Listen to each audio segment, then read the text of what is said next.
함께 은혜 나눌 말씀은 고린도 후서 12장 7절에서 10절입니다.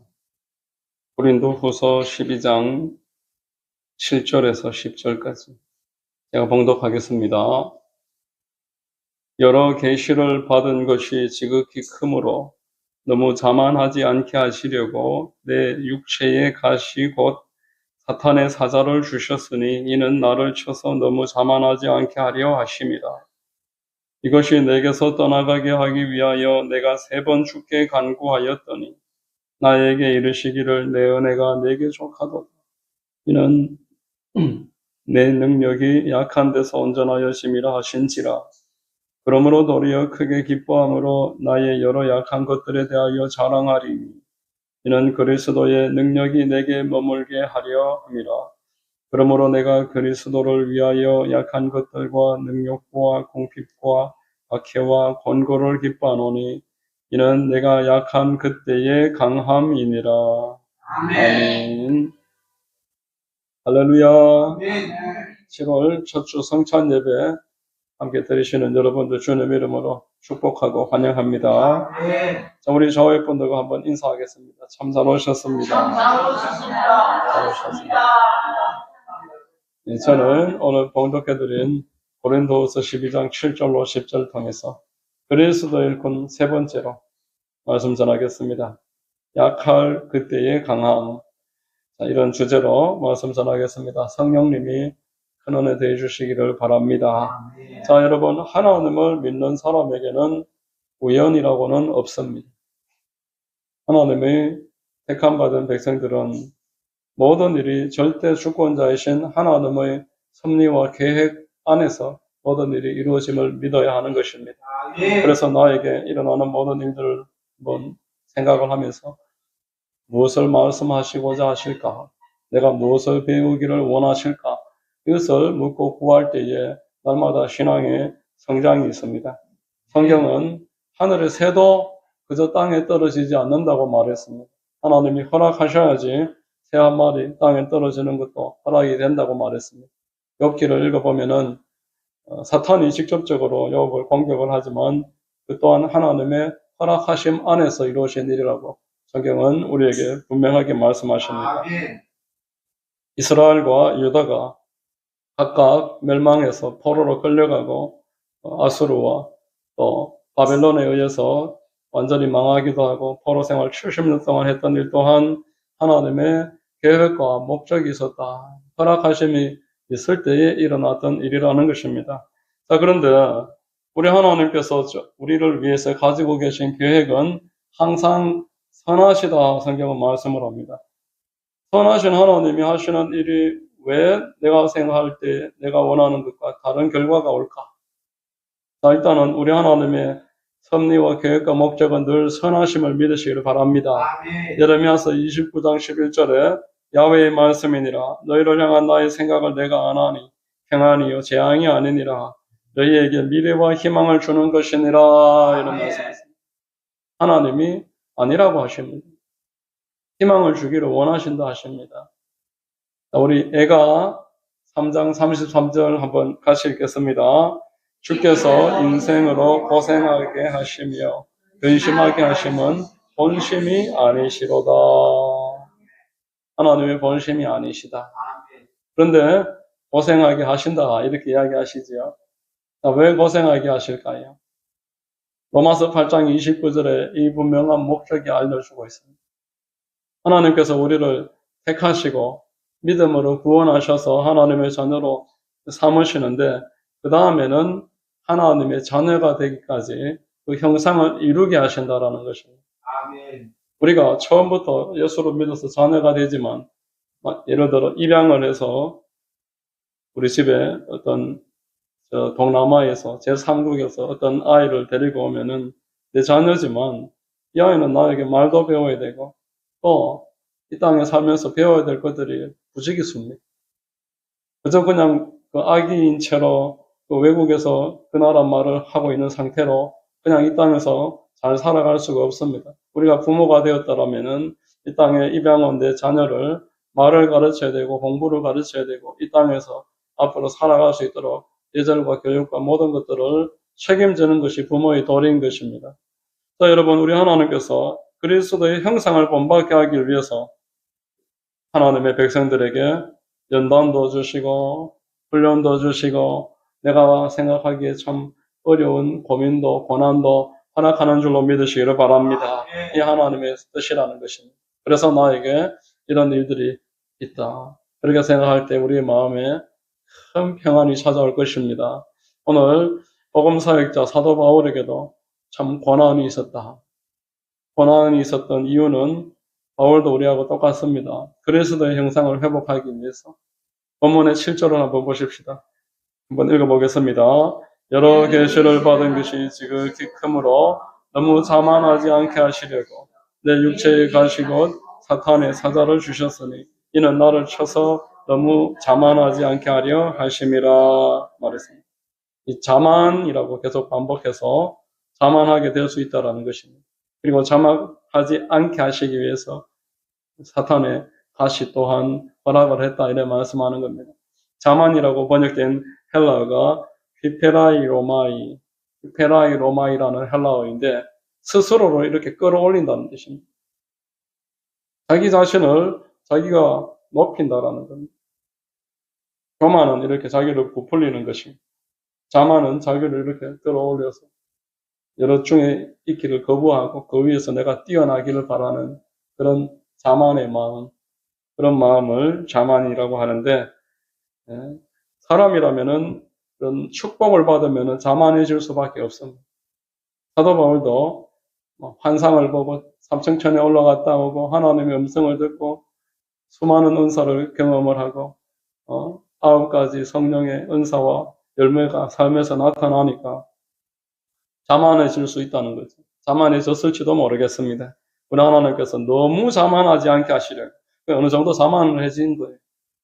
어느 선을 넘었으면 안 되니까 우리 하나님께서 그에게 육체의 가시를 주셔서 너무 자만하지 않도록 치셨다라는 거예요. 이번에 서울시장에 당선된 유명 정치인이 이런 말을 하는 걸 제가 들었습니다. 자신의 일생이 어느 정도 성취를 이룬 사람은 그 다음 목표가 생깁니다. 이제 명예에 대한 갈급함이 생긴다는 거예요. 내가 어느 정도 부귀를 이루고 내가 이 땅에서 목표를 달성하고 출세를 하고 나면은 명예를 드러내는 일들을 하고 싶어 하는 게 사람의 본성이라. 이런 이야기를 인터뷰 중에서 하는 걸 제가 봤습니다. 자, 여러분, 우리 하나님께서는 당신의 백성들이 이 남아있는 삶에 자기가 받은 축복을 가지고 스스로를 이렇게 높이면서 살아가기를 원치 아니하십니다. 높이시는 분은 하나님이시라고 말씀했습니다. 자기가 자기를 높이고 자기가 자기를 이름을 드러내고 광고하고 그렇게 살아가는 것은 그리스도의 일꾼의 삶이 아니라는 것입니다. 그리스도의 일꾼의 삶은 반드시 예수 그리스도를 높이는 것에 목적을 둬야 되는 줄로 믿습니다. 그리스도를 높이는 것이 목적이라 하는 사람이 어느 순간부터 자기를 높이고자 그렇게 할 때에 하나님께서 그에게 말씀도 하실 것이고 또 여러 가지 앞에 방해도 주실 것이고 장애물도 생기겠지만 바울과 같은 경우에는 육체의 가시를 사탄의 사자를 주셨다. 그래서 그의 육신과 그가 섬겼던 사랑하는 교회에 어려움이 생겨서 바울이 낙심할 만한 문제가 생기더라는 것입니다. 여러분, 히브리서 5장 7절을 한번 읽어보겠습니다. 그는 육체에 계실 때에 자기를 죽음에서 능히 구원하시리에게 심한 탄극과 눈물로 간구와 소원을 올렸고 그의 경건하심으로 말미암아 들으심을 얻었느니라 이렇게 말합니다. 예수님도 이 땅에 살 때 앞에 문제가 생기니까 애통해하고 통곡하면서 기도했다는 것입니다. 그가 아들이면서도 고난으로 순종함을 배워서 예수 그리스도도 육신으로 계실 때에는 고난을 통해서 순종하는 자가 되고 고난을 통해서 죄를 버리게 되었다라고 말합니다. 베드로전서 4장 1절에 그리스도께서 이미 육체의 고난을 받으셨으니 너희도 같은 마음으로 갑옷을 삼으라. 이는 육체의 고난을 받은 자는 죄를 그쳤습니다. 이렇게 말합니다. 살면서 승승장구해 있는 사람하고 살면서 연단을 어느 정도 통과한 사람하고 나이가 어느 정도 지나고 나면은 사람을 보는 눈이 다르다는 것입니다. 정필도 목사님이 간증하는 걸 들어봤습니다. 본인이 어릴 적부터 교회에 충성을 다하고 서울대학교에 들어가서 그렇게 공부도 뛰어나게 하고 그리고 바로 신학교에 들어가서 전도사가 되고 그러니까 설교가 치는 설교를 많이 하게 됐다 이렇게 말을 합니다. 남들이 신앙생활 제대로 못하는 게 이해가 안 된다는 거예요. 신앙생활을 왜 저렇게 할까? 예수님을 믿는다면서 왜 저럴까? 계속 치는 설교를 하면서 했다가 30대 중반에 공군 장교로 훈련에 들어갔는데 얼마나 말도 안 되는 일로 사람을 괴롭히고 힘들게 하는지 너무너무 인생의 심오를 느낄 정도 인간들에 대해서 크게 낙심하고 실망한 그런 마음으로 이 군생활을 하면서 본인이 오히려 그게 나중에는 유익했다라는 것입니다. 사람을 이해하게 됐고 이 세상의 사람들이 이 세상에서 살아갈 때 얼마나 어떤 일을 겪으면서 살아가는지 어느 정도는 그 몇 년 동안의 장교 시간에 고참들과 좌우에 또 아래의 사병들 그 사이에 있으면서 사람의 그 모습을 아주 속속거리 경험을 했다라는 것입니다. 그래서 사람을 많이 이해하게 됐다. 예전에는 나는 그런 걸 몰랐다는 것입니다. 사람들이 세상에서 어떻게 살아가는지 모르니까 이해를 못하는데 본인이 많이 겪었다. 이렇게 이야기하는 걸 봤습니다. 우리 하나님이 우리를 향해 가지고 계신 계획은 그리스도의 형상을 회복하기 위함인 줄로 믿으시기를 바랍니다. 바울은 오늘 성경을 통해서 육체의 고난을 통해서 우리가 하나님을 알아가게 됐다라는 것입니다.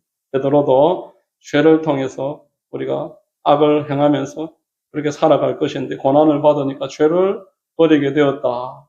이렇게 말을 합니다.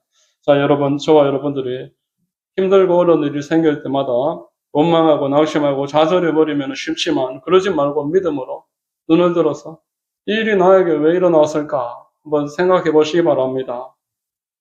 모든 지킬 만한 것 중에 더욱 내 마음을 지켜라. 생명의 근원이 이에서 남이니라. 마음을 좌절시켜버리고 그저 시험 들어버리면은 그것으로 끝이면서 배우는 게 없습니다. 그러나 마음을 새롭게 하고 변화를 받아서 하나님의 선하시고 기뻐하시고 온전하신 뜻이 무엇일까? 다시 한번 생각하는 사람이 승리하게 되는 것입니다. 저와 여러분 같이 연약하신 이런 성도들이 고난이 없었더라면 이 자리에 나와 있었겠습니까? 여러분들이 승승장구하고 있다면 어쩌면 이 자리에 안 계시는 분들도 있으실 것입니다.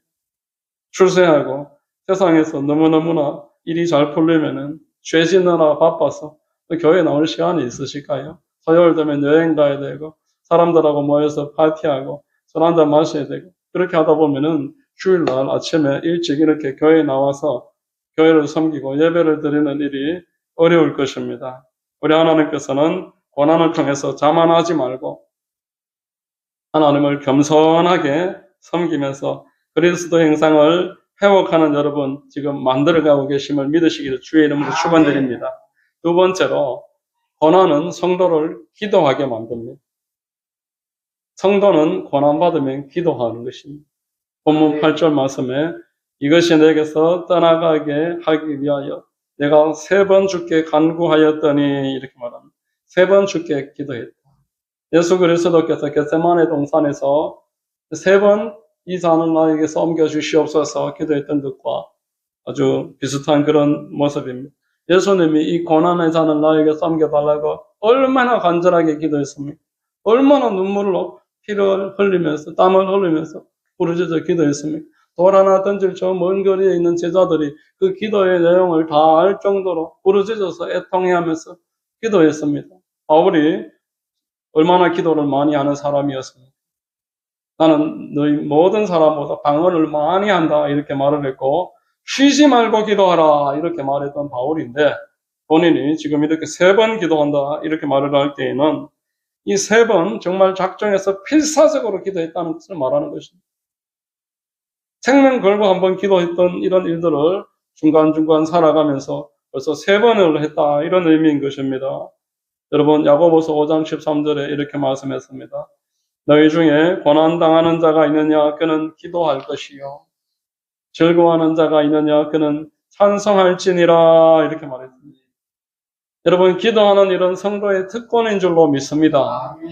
기도는 특별히 예수 그리스도의 이름으로 기도하는 참 하나님 받으시는 올바른 기도는 예수님이 이 땅에 오셔서 십자가에서 죽으시고 부활하심으로 말미암아 우리에게 주신 선물입니다. 하늘과 땅의 모든 권세가 하나님께 있음을 믿는 사람만이 기도하면서 사는 것입니다. 그런데 많은 사람들이 기도하지 않습니다. 기도는 하지만 정말 나의 문제를 하나님 앞에 필사적으로 매달려서 기도하기를 원치 않습니다. 인간의 본성은 기도하는 것보다 내가 내 힘으로 하기를 원하는 것입니다. 하나님이 내 마음에 있기를 싫어하는 게 인생의 본성입니다. 예수님을 믿고 나서도 처음과는 다르지만 기도하는 것을 원치 않습니다. 내 힘으로, 내 손으로 사람 찾아다니고 수완을 발휘해서 이를 완성을 시키고 또 내가 노력을 해서 무슨 문제를 해결하고 칭찬받기를 원하지 기도하는 것을 원하지 않습니다. 아파도 약을 먹고 병원에 가서 고치려고 하지 기도하는 일에 이렇게 완전 필사적으로 매달리지 않는 것입니다. 어떤 크리스천 사업가 한 사람이 교회를 오래 다녔습니다. 그런데 교회를 다니지만 기도는 안 하는 거예요. 교회에서 직분을 주었는데도 교회에 충성을 하지 않습니다. 왜냐하니까 너무 바빴어. 사업이 잘 풀리니까 내가 하루 나가서 골프 한번 치면 거래처가 만들어지고 내가 수완을 잘 발휘하면은 점점점 돈을 더 많이 벌게 되니까 기도하자는 말이 귀에 안 들어오는 것입니다. 이대로 이렇게 쭉 돈 잘 벌고 아무 문제가 없이 계속 살아가면 되지.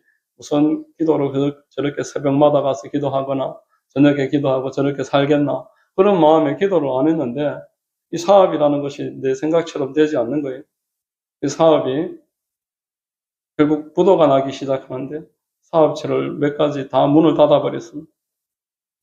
그래서 그 많던 직원들이 다 떠나가고 처음에는 위로하던 사람들 같이 술도 한잔씩 하고 이렇게 위로했던 그간의 사람들이 한 명, 두 명 이제 피하는 것입니다. 친구들도 만나주지 않고 그래서 아무 할 일도 없고 갈 곳도 없고 그래서 기도원에 가서 사흘 동안 금식하게 됐습니다.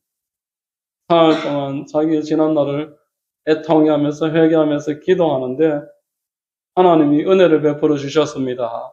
그래서 하나님을 만났습니다. 믿음을 뜨겁게 해보기를 했습니다. 그래서 이렇게 간증을 하는 겁니다. 내가 하나님을 안다고 하지만 몰랐습니다. 기도가 왜 해야 되는지 사실 이해를 하지 못했습니다. 그런데 내가 힘들고 어려울 때 우리 하나님 앞에 기도하니까 하나님께서 함께 해주시고 나를 회복시켜 주셨습니다. 내가 이제부터 다시 일어나서 힘껏 살아가겠습니다. 기도하면서 다시 내 앞에 문제들을 해결하고 헤쳐나가겠습니다. 할렐루야. 이렇게 간증을 하는 것을 들어봤습니다. 자, 여러분, 고난이 찾아오면 그 사람이 누구인지 알게 됩니다. 마가복음 4장에 보면은 그 씨앗이 뿌리가 깊이 내리지 못하면은 어려움이 찾아오면은 뽑혀버린다고 말했습니다. 신앙이 깊은 사람은 고난이 찾아오면은 더 많이 기도하게 됩니다. 하나님이 주신 믿음은 우리로 하여금 망하게 하려는 것이 아니라고 말했습니다. 내가 힘들고 어려울 때 기도에 힘쓰는 것, 그렇게 기도를 통해 하나님을 더 깊이 만나게 되고 열매를 얻게 되고 꽃 피우게 될 줄로 믿습니다. 사도 바울은 고난 때문에 간구했다고 말을 했습니다. 여러분들이 지금 가지고 있는 문제가 있다면 이것은 하나님이 기도로 초청하는 시간입니다. 나에게 와서 기도해라. 나에게 모든 것을 맡겨라. 하나님이 여러분들을 초대하는 초청장이 고난입니다. 나와서 작정을 하고 한번 철학을 하고 금식을 하면서 또 시간을 정해놔 놓고 매일 나와서 하나님 앞에 한번 부르짖어 기도해 보십시오. 결코 이 기도가 허투루 끝나지 않고 반드시 오늘 바울이 하나님으로부터 응답받았던 것처럼 여러분들에게도 큰 응답이 있을 줄로 믿습니다. 바울은 기도함으로 응답을 받습니다. 은혜를 받습니다. 본문의 9절을 한번 읽어보겠습니다. 같이 읽습니다. 나에게 이르시기를 내 은혜가 내게 족하도다. 이는 내 능력이 약한 데서 온전하여짐이라 하신지라. 그러므로 도리어 크게 기뻐함으로 나의 여러 약한 것들에 대하여 자랑하리니 이는 그리스도의 능력이 내게 머물게 하려 함이라. 이렇게 말합니다. 간구했더니 나에게 이르시기를. 8절에서 간구했더니 나에게 이르시기를. 우리가 기도하면은 우리 하나님이 처럼 들으신다는 것입니다. 내 은혜가 내게 족하도다 이렇게 말씀합니다. 은혜라고 번역된 갈라어는 카리스인데 호의라는 뜻입니다. 그저 주시는 호의, 선물입니다. 그리고 족하다라고 번역된 헬라어 아르케오는 넉넉하다. 내 은혜가 너에게 넉넉하다. 네가 지금 어렵고 힘들지만 너에게 내가 예비해 놓은 것은 충분하다. 이렇게 말씀하는 것입니다. 네가 약할 때 내 능력이 더 온전하여짐이니라. 네가 약할 것을 두려워하지만 네가 힘든 것 때문에 이 사역이 안 풀리는 게 아니라는 것입니다. 네가 약할 때 내 능력이 더 온전해진. 이게 무슨 뜻일까요? 자, 여러분. 아브라함이 나이 100세 때에 아들을 얻었으니까 이게 하나님의 능력 아니겠습니까? 아브라함이 나이 20살에, 20살에 아들을 얻었으면 그게 하나님께 영광이 되겠냐는 것입니다. 20살에 아들을 얻었으면 하나님의 능력이라고 누구도 인정하지 않을 것입니다. 마찬가지로 모세가 나이 40세에 이스라엘의 지도자로 충분하다. 이 정도 되면은 얼마든지 이스라엘의 지도자가 될 것이다. 자신만만할 때 이때 하나님이 그에게 능력을 주시지 않았습니다. 하나님이 그를 돕지 않으시니까 오히려 그는 도망자가 되어서 광야로 들어가서 나이 80세가 되어서 더 이상 내 스스로 볼 때도 아무 소망이 없는 그런 모습이 되고 말았어요. 그때 하나님이 찾아오셔서 그에게 능력 주심을 믿으시기를 바랍니다. 내 스스로 볼 때도 나는 할 수 없습니다. 할 때 하나님께서 그에게 능력 주셔서 유감없는 하나님의 능력이 모세를 통해서 드러날 수 있었던 것입니다. 다윗도 마찬가지 아니겠습니까? 다윗이 소년이었을 때 물맷돌을 들고 거인 장수 골리앗과 싸우려고 쫓아나갔을 때 이때 하나님의 능력이 임함으로 하나님이 영광 받으셨습니다. 다윗이 다 자라서 사울이 주는 갑옷을 입고 큰 칼을 가지고 그렇게 싸웠더라면 하나님의 영광이 그만큼 분명하게 드러날 수가 없을 것입니다. 바울도 마찬가지입니다. 오늘 바울 마찬가지로 그에게 질병이 있었습니다. 그에게 장애가 있었습니다. 혹은 간질이 있었다라고도 말하고 안질이 있었다라고 말을 하고 앞을 제대로 볼 수 없었던 바울은 편지를 쓸 때에도 누군가 대피를 해주고 참 남이 볼 때 시험될 만한 그런 일이 바울에게 있었지만 이 바울이 오히려 기도하면서 하나님의 은혜가 나에게 족하다라는 것을 깨닫고 나니까 하나님으로부터 능력이 온전하게 임하고 그를 통해서 놀라운 세계선교의 역사가 이루어진 줄로 믿으시기를 바랍니다. 여러분 누가복음의 14장을 보십시오. 우리 하나님께서 어떤 사람들을 부르십니까? 하나님이 잘난 사람, 출세한 사람, 지체 높은 사람들 이렇게 청하지 않습니다. 누구든지 오라는 것입니다. 안 오려고 하니까 어떻게 말씀하십니까? 가난한 자와 몸 불편한 자와 맹인들과 다리 저는 자들 그들을 초대해라. 그들을 불러서 내 집을 채워라. 그렇게 말씀했습니다. 여러분 교회에는 이처럼 문턱이 낮아야 될 줄로 믿습니다. 이런저런 사람들이 다 올 수 있는 곳이 교회입니다. 이 땅에 교회는 문턱이 낮고 누구든지 올 수 있어서 창녀도 와야 되고 또 장애인도 와야 됩니다. 가난하고 헐벗은 사람들도 얼마든지 올 수 있어야 됩니다. 죄인들이 올 수 있는 곳이 교회입니다. 자, 그런데 우리가 그 말씀을 한번 깊이 생각을 해보면은 누구든지 오지만 교회에는 누구든지 와야 되고 빈자리를 누구든지 다 불러서 채워야 되지만 하나님께 택함을 받고 하나님 나라 들어가는 사람은 반드시 예복을 갖춰 입어야 된다 이렇게 말씀하고 있습니다. 누구든지 오지만 예전에 내가 살아갈 때 입었던 그 죄의 옷을 입고는 하나님께 나아갈 수가 없습니다. 그리스도 앞에서 온전하게 회개하고 예수 그리스도의 십자가로 말미암아 만들어주신 그의 의의 옷을 덧입는 사람, 죄를 버려버리고 하나님이 주시는 은혜 가운데서 충분하게 회개를 해서 은혜가 넘쳐나는 사람이 하나님의 친자녀인 줄로 믿으시기를 바랍니다. 죄가 많아서 남들이 볼 때 저런 사람도 교회를 가나 이런 말을 들을 만한 형편없는 사람들을 하나님이 불러 초대를 하신 다음에 이 겉옷을 벗기시는 것, 죄의 옷을 벗기시는 것입니다. 의의 옷을 덧입히시는 것입니다. 그 사람이 하나님 앞에서 변화되어서 회개해서 삶이 바뀌면은 하나님의 영광이 드러나는 줄로 믿습니다. 하나님의 능력은 이처럼 약한 데서 온전해지는 것입니다. 내가 이만하면 괜찮은 사람이지 하는 사람이 교회에 왔을 때 영광 받으시는 것보다도 그런 분들도 와야 되지만 누가 봐도 저런 사람, 저런 사람이 교회를 다니나 하는 사람이 교회에 초대를 받아서 생활을 하면서 말씀을 듣고 회개하고 이 죄의 옷을 벗어버리고 그리스도께서 피를 흘려서 만들어주신 의의 옷을 입고 그리스도를 옷 입고서 하나님 앞에 떳떳한 사람으로 하나님 보시기에 참으로 아름다운 사람으로 살아가기 시작하면 하나님의 영광이 그로부터 나타난다는 겁니다. 오늘 본문은 말합니다. 내 능력이 너에게 족하도다. 내 은혜가 너에게 족하도다. 기도하고 힘쓰고 회개하고 나아가면은 너는 충분히 내게 영광 돌릴 수 있다. 이렇게 말씀하는 줄로 믿습니다. 마지막으로 여러분 회개하면은 큰 기쁨이 임하는 것입니다. 본문의 9절 하반부 같이 한번 읽습니다. 그러므로 도리어 크게 기뻐함으로 나의 여러 약한 것들에 대하여 자랑하리니 이는 그리스도의 능력이 내게 머물게 하려 함이라 말했습니다. 기도하여 음성을 듣고 그래서 이 눈이 바뀌고 나니까 마음이 너무너무 기쁜 거예요.